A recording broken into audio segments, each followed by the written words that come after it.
상당히 회복이 빠르죠. 예전 방법 같으면은 관절을 다 건드리기 때문에 관절막이 붙는데도 시간이 좀 오래 걸리고, 그게 좀 타이트해서 좋아지는데도 오래 걸리거든요. 미카라는 수술 방법은 관절 속을 건드릴 필요가 없어요. 그렇기 때문에 관절은 그대로 보존이 되니까 겉에 흉터도 없고 관절이 타이트해지지도 않고 회복도 상당히 좀 빠르죠. 통증도 좀 적기도 하고요. 그 다음에 또 안에 심어놓은 나사를 또 뺄 필요도 없어요. 재수술도 사실 거의 필요 없는 그런 좋은 방법이라서 요새는 요 미카 수술을 좀 많이 하죠.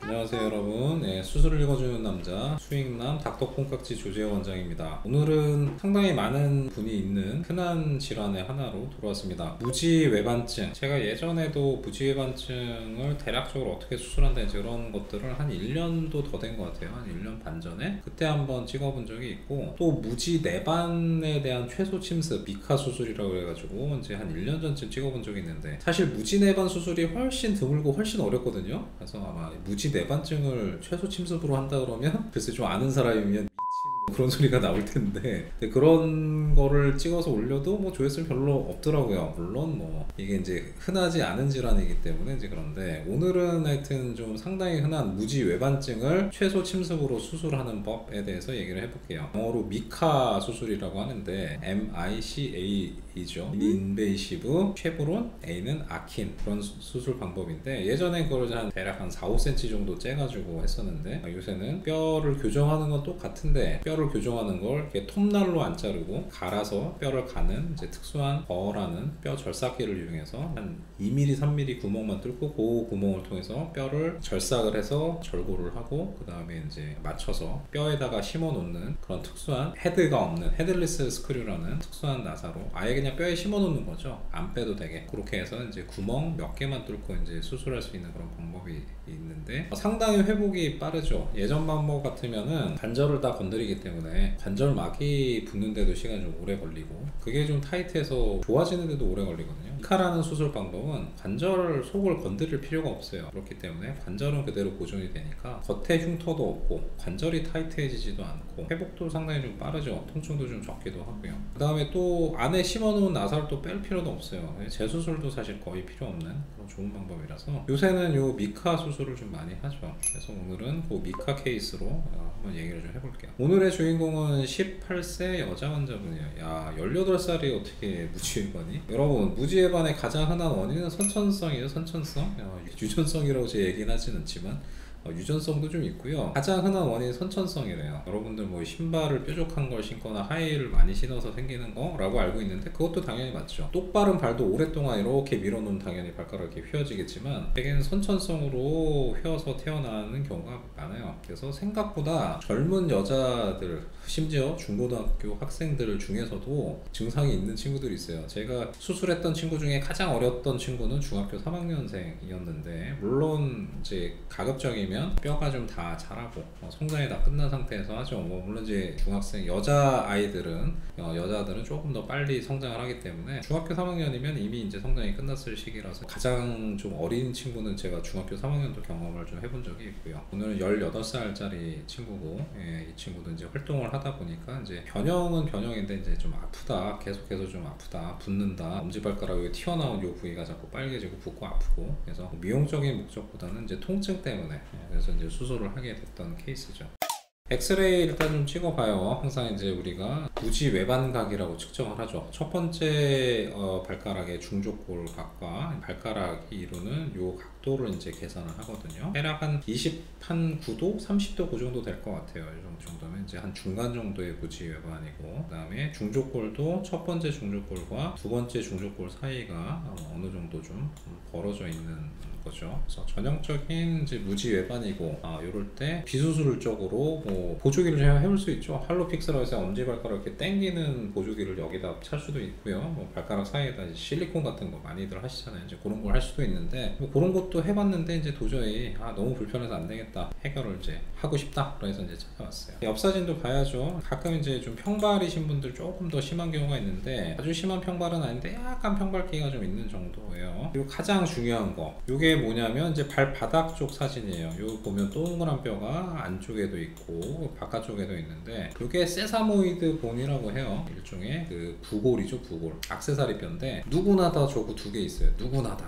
가끔 하나밖에 없는 사람들도 있어요. 그게 좀 드문 거고요. 저렇게 두 개가 있어야 돼요. 근데 보면 지금 두 개가 이렇게 있잖아요. 이게 무지외반이 심하면 저거 어떻게 되냐, 이렇게 돌아가요. 무지외반이라는 게 단순히 발가락이 이렇게 바깥쪽으로 휘는 게 아니고요, 바깥쪽으로 휘면서 이렇게 돌아요. 심한 경우에 확 돌아 거의 90도 이상으로 꺾여지기도 하고, 무지외반이라는 변형은 무조건 발가락이 바깥쪽으로만 틀어지는 게 아니라 심해지면 이제 회전 변형도 생겨요. 그렇게 되면 이제 저 종자골도, 저 세사모이드 본도 이렇게 좀 돌아가기 때문에, 그렇게 되면 이제 회전 변형까지도 교정을 좀 해줘야 되거든요. 요 엑스레이는 종자골이 돌았냐 안 돌았냐 그거 볼 수가 있고, 회전 변형이 같이 좀 동반돼 있냐 아니냐 그걸 볼 수가 있는 거죠. 종자골이 제 위치를 안 있고 한쪽으로 치우쳐 있다 그러면 이거는 회전 변형까지 좀 고려를 해서 교정을 해야 되겠구나, 이제 그렇게 할 수가 있겠고, 지금은 다행히 회전 변형은 없어요. 이거는 각 변형만 좀 교정을 해도 비교적 간단하게 교정을 하더라도 크게 문제가 없겠구나, 그거를 알 수가 있어요. 상당히 좀 중요한 엑스레이예요. 발바닥 사진이 이 정도면. 이게 보존 치료도 해봤고 근데 뭐 안 되니까 뭐 수술해야죠. 근데 18살이잖아 아직 대학교도 안 갔어. 그럼 어떻게 해요? 옛날 방식 같으면 거의 한 6cm 이상을 쭉 째야 된단 말이에요. 그러면 뭐 물론 이제 회복도 오래 걸리지만 어린 학생인데 이렇게 흉이 너무 평생 좀 가져가면 좀 그러니까, 그러면은 뭐 각 변형은 있지만 회전 변형은 없으니까 비교적 좀 그래도 흉터가 좀 덜한 최소 침습 방법 미카로 수술을 합시다, 이제 그렇게 얘기를 하고 오케이 하고 이제 들어갔죠. 대개 이제 미카 수술할 때 보면은, 여기 보면은 요 기구가 실제로는 이제 한 1mm 정도 돼요. 저 두께가 한 2-3mm 정도 피부 절개만 살짝 하고 그 안으로, 피부 안으로 넣어서 뺑 돌면서 이제 뼈를 가니까 그걸 따라서 뼈를 절골할 수 있게. 옛날에는 뺑 톱날로 해서 절골을 해야 됐기 때문에 좀 많이 상처가 있어야 돼요. 그래야지 피부를 안 찢으니까. 근데 얘는 저 1mm짜리가 돌면서 이제 뼈를 절삭을 하기 때문에 그냥 그것만 들어갈 정도, 한 2-3mm 정도 구멍만 있으면 되는 거죠. 대신에 이제 관절을 건드리지 않기 때문에 관절에서 원래는 한 요 정도쯤에서 절골을 하는데, 옛날 방식은 그거보다 좀 위쪽에서 절골을 하죠. 관절막을 건드리지 않기 위해서. 그래서 절골을 한 다음에 피부를 통해서 이제 보면은 뼈를 이렇게 바깥쪽으로 밀어내야 되거든요. 교정을 하려고 그러면 이 쇠핀을 이용해서 아래쪽에 있는 골편을 바깥쪽으로 밀어내는 거예요. 그래야지 넓어졌던 게 이렇게 좁아지는 그런 효과를 좀 주기 때문에, 그래서 지금 어느 정도 그 교정을 할지는 미리 계산을 해가지고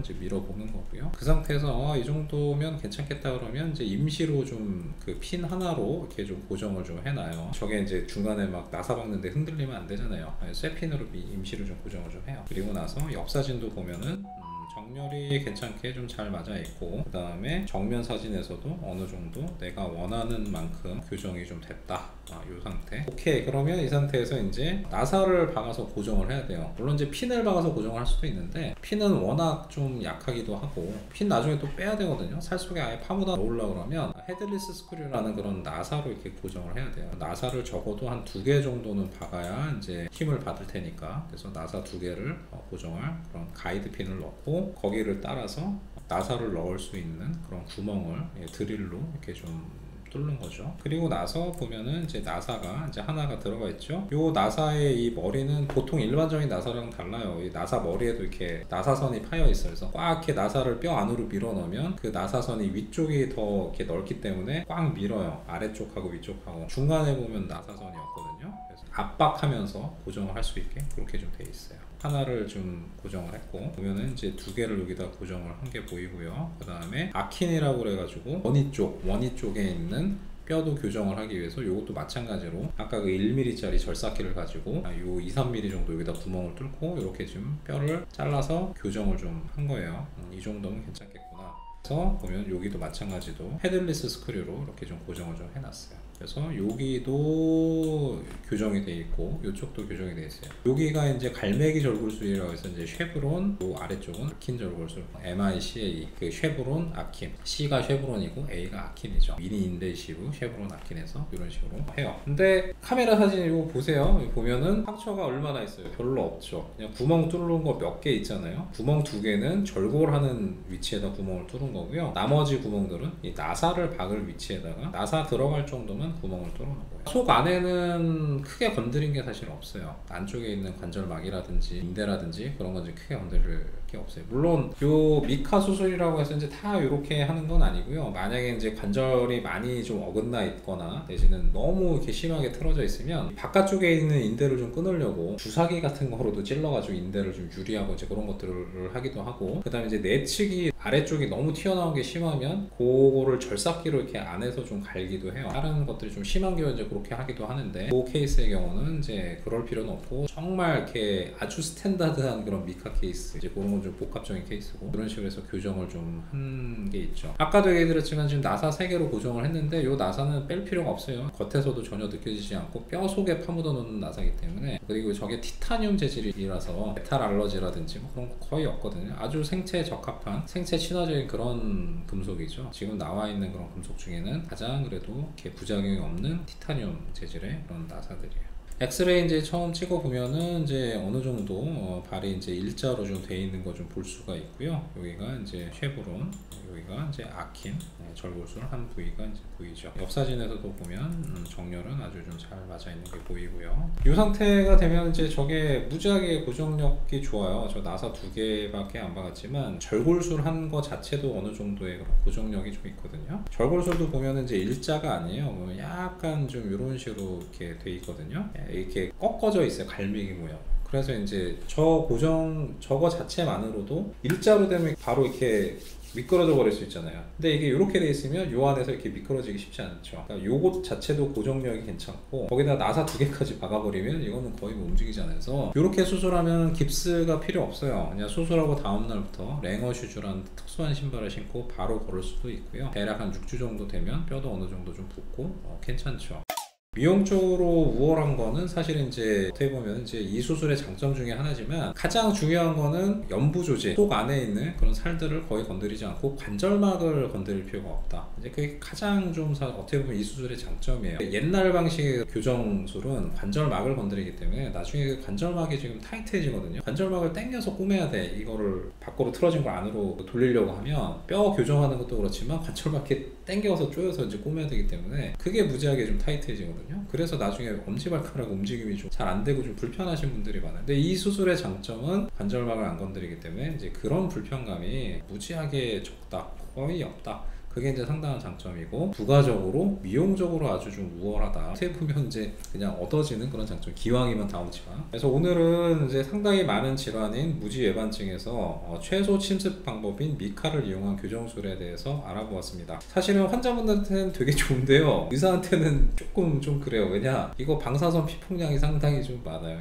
열어서 하는 거는 직접 눈으로 보고 다 하니까 이제 그거는 굳이 이 방사선을 안 봐도 되는데, 투시기를 이거 할 때는 계속 확인해 가면서 이제 이게 잘 되고 있는지, 눈으로 안 보이니까 이 절삭기가 뼈를 제대로 갈아내고 있는지 그거를 방사선 투시기를 보면서 이제 해야 되기 때문에 피폭량이 좀 많기는 하죠. 그게 하나의 좀 단점이기도 합니다. 근데 뭐 어쨌든 간에 뭐 환자분한테는 뭐 그렇게 위험한 건 아니라서 이제 상관이 없고, 물론 이제 의사도 낙가운을 다 입고 하기 때문에 어느 정도 이제 프로텍션이 좀 되기는 하죠. 환자분들한테는 뭐 무지하게 좀 좋은 방법이긴 하니까 아마 앞으로도 점점 더 이 미카 방법이 더 많아질 거라고 생각을 해요, 케이스가. 오늘 어떻게 좀 좋은 정보가 되셨다 그러면 좋아요, 구독, 알림 설정 3가지 부탁드릴게요. 다음에 더 흥미롭고 유익한 주제로 돌아오도록 하겠습니다. 감사합니다.